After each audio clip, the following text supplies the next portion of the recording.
Hello viewers, আসসালামু আলাইকুম। আশা করি আপনারা সবাই ভালো আছেন। পুরো ভিডিও জুড়ে রয়েছে আমি মোহাম্মদ কাউসার মিয়া, আর আপনারা দেখছেন কাউসার 24। আগের ভিডিওতে আমি দেখিয়েছিলাম এনসিএস মিউজিক ক্রেডিট ছাড়াই কিভাবে আপনি ব্যবহার করবেন। সেই ভিডিওটা যদি না দেখে থাকেন অবশ্যই ডেসক্রিপশন বক্সে লিঙ্ক দেওয়া আছে, আপনারা দেখে নেবেন। তো আজকে আমি কথা বলবো কিভাবে আপনারা এনসিএস মিউজিকের ক্রেডিটটা দিবেন। তো আর দেরি নয়, চলুন শুরু করা যাক।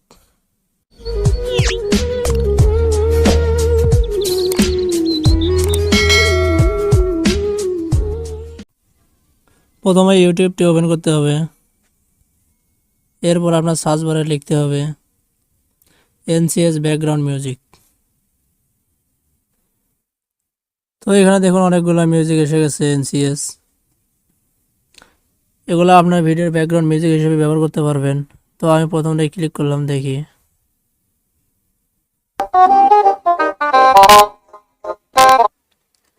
তো এখানে ডেসক্রিপশন বক্সটা চেক করি।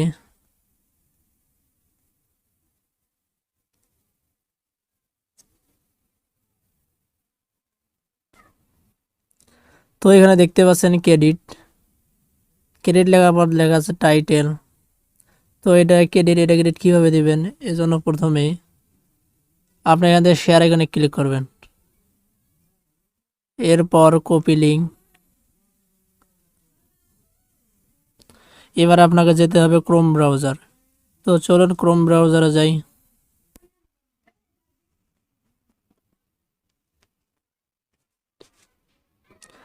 তো ক্রোম ব্রাউজারে আসার পর আপনার এখানে 3 ডট মেনুতে ক্লিক করতে হবে। তো এখান থেকে ডেস্কটপ সাইট আপনি করে নেবেন। এরপর চলে যাবেন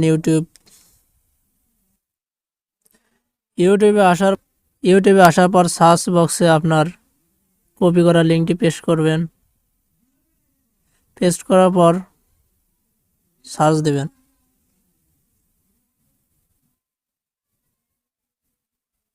তো দেখুন প্রথমে এসে গেছে। তো এটা আমি প্লে করলাম।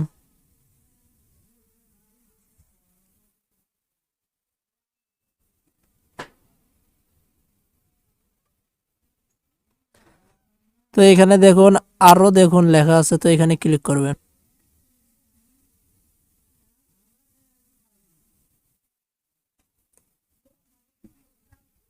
তো এখানে ক্লিক করার পর আপনার ক্রেডিট যতটুকু ততটুকু পর্যন্ত আপনি কপি করবেন।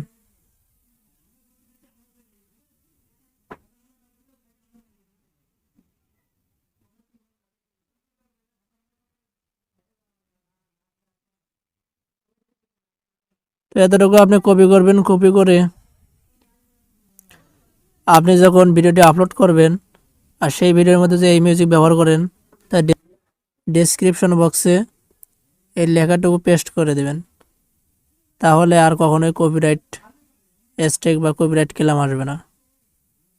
তো আশা করি সবাই বুঝতে পেরেছেন। ভিডিওটি ভালো লাগলে অবশ্যই একটি লাইক দিবেন। আপনার মতামত জানাতে অবশ্যই কমেন্ট করবেন। আর হ্যাঁ, পরবর্তী ভিডিও পাওয়ার জন্য অবশ্যই সাবস্ক্রাইব করবেন।